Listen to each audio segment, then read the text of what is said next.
Well, it is basically here. We're talking about our next incoming storm. Now, it doesn't really arrive until tomorrow night, but we all need to start preparing. It's one of those type of storms. It's chilly Thursday morning. First snow of the season on the way. It starts Thursday night, and strong winds arrive Friday. Now, as we look at our overall weather pattern, a giant trough here.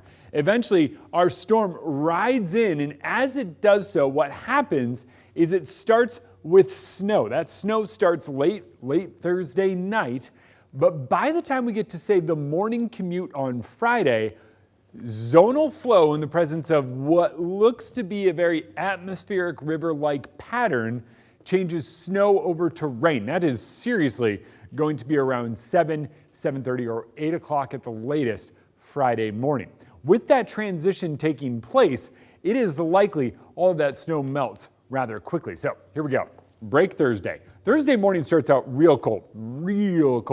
And that cold sets the stage. It's going to be there overhead. And so as we get into Thursday night, basically if you're watching us on CW or on KREM 2 Thursday night for those late shows, it's going to be snowing. We're going to watch that snow take over and last through Friday morning. But notice by 6:30, it already switches over to rain in the Palouse. By 7, I think we're in rain here in Spokane.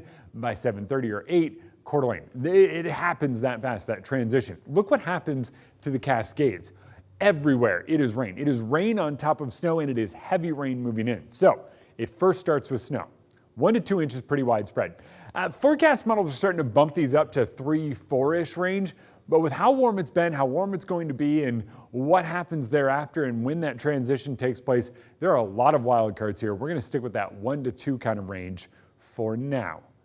1/2 inch to 1 inch of rain falls on top of the snow. That melts it all, and it all happens with wind, and a lot of it. Friday morning, 15 to 25 mile per hour winds, kind of blowing some of that snow around. By Friday evening, 30 to 40 mile per hour winds.